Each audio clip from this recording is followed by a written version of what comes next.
صباح الخير يا حبايب قلبي، صباح السعادة، صباح الهنا، صباح العسل على عليكم يا أجمل وأرق وأحلى متابعين. عاملين إيه؟ وحشتوني. النهاردة بقى أنا لسه راجعة من السوق دلوقتي.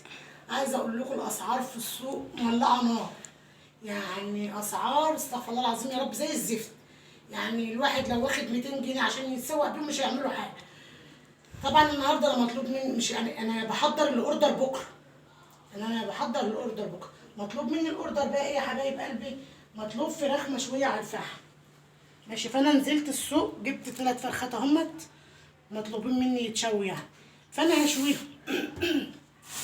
وجبت ايه؟ وجبت فلفل زي ده كده، كيلو ب20 جنيه. كيلو ب20 جنيه يا جماعه. ولا الطماطم، طماطم الكيلو ب12 جنيه. كيلو الطماطم وصل ل12 جنيه. انضف طماطم في السوق ب 12 جنيه، وفي ب 14 وفي ب 15 وفي ب 8 بقى المستويه للمحشي. والفلفل الجميل ده انا بحب اجيبه كبير كده، بستخدم القرون دي بتبقى تساعدني في التخريط.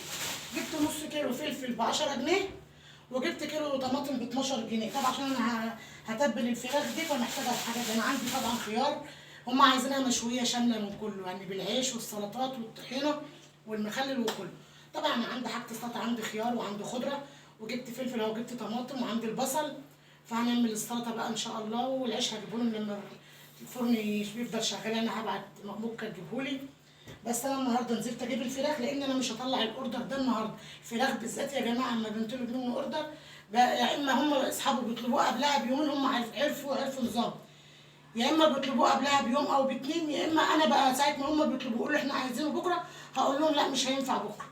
لان انا بجيب الفراخ، طبعا انا بجيب الفراخ كده مش هينفع ان انا اغسلها واقوم جايه متبلاها وشويها، يبقى كده شغل كله عك في عك، ومش هتستوي، وهتبقى زفره، وهتبقى مدممه من قلبها، والنسائل بتاعتها واللحم بتاعها والانسجه هتيجي تشديها تلاقيها تاكلي منها، تلاقيها بتشد كده عامله زي الكاوتش. مش هتتاكل خالص بصراحه. هتاخد لون جميل وشكل جميل، بس مش هتتاكل. فانا بجيبها يعني انا جبتها النهارده ونزلت السوق جبتها. هغسلها طبعا كويس. ماشي، هغسلها كويس. وهقوم جايه عامله ايه؟ حطها بقى النهارده طول النهار في محلول النقع.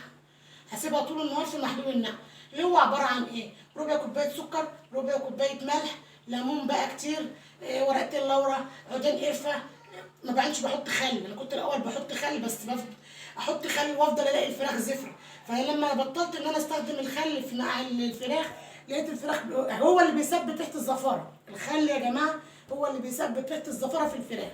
فانا ده محلول النقع، وبحطها في حله او في طبق وبغطيها وبسيبها في التلاجة طول النهار في محلول النقع. قبل ما انام بقى هقوم جايه عامله ايه؟ شايلاها من محلول النقع، الجو حر قوي، وغسلاها كويس جدا ومصفياها. هكون بقى عملت لها في الخلاط ايه؟ الخلطه بتاعتها كتير بيسالني بيقول لي ايه هي الخلطه يا هبه؟ الفراخ المشويه اللي على الفحم في نوعين اتنين تتبيله الفراخ. في نوع زي ما انا هعملها النهارده كده، هحطه في الخلاط، هيبقى هو ايه؟ هيبقى بصل، هيبقى طماطم، هيبقى فلفل، هيبقى لورا، حبهان، جوز الطيب، حبايه مستكه، ليمون، معلقه واحده خل، معلقه واحده سكر، ملح، فلفل اسود، كمون، التوابل اللي عندي كلها دي كلها بضربها في الخلاط. وهقوم جايه بعد ما اغسل الفراخ من محلول النقع كويس، هقوم جايه غسلاها ومصفيها ومقطعه الفراخ ومشرحه جلدها كده، واحاول احط الحشوه دي او الخلطه دي ما بين اللحم وما بين الجلد. اولا محلول النقع اللي انا سبته فيها طول النهار ده هيخلي يطري انسجه الفراخ ويخليها طريه، وتاكل الصدر اللي كله بيغضب عليه واحنا كلنا عارفين اول حاجه بتتاكل في الفراخ هي الوراك، وبيسيبوا الصدور.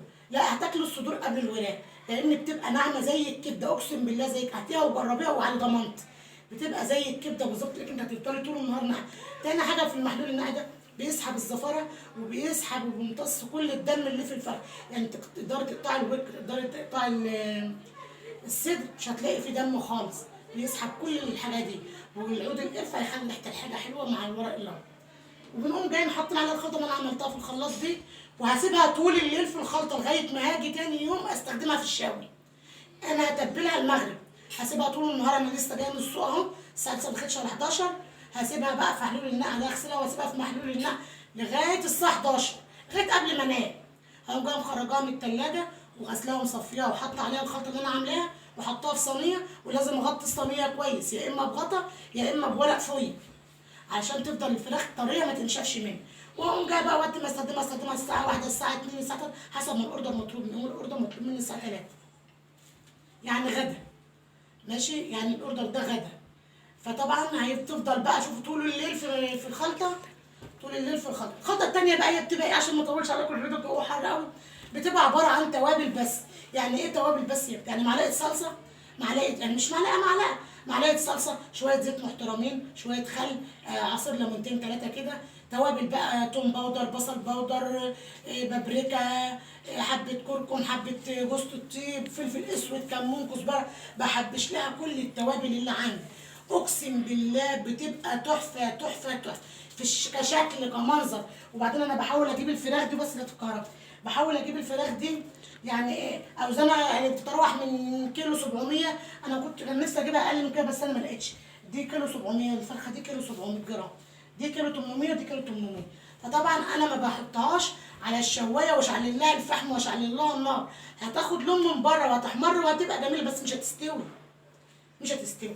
انا بحطها في الشوايه واولع الفحم بتاعي واسخن الشوايه وارص الفراخ في الشوايه واقفل عليه وما بتنيش هوي اشعل النار هوب الفراخ تاخد لون من بره من جوه لا مش مستويه، عشان ما تجوش تقولي لي مش مستويه. لا، احطها واسيبها على نار هاديه مع الفحم بقى تاخد وتدي مع بعضها، تاكلوا احلى فراخ مشويه.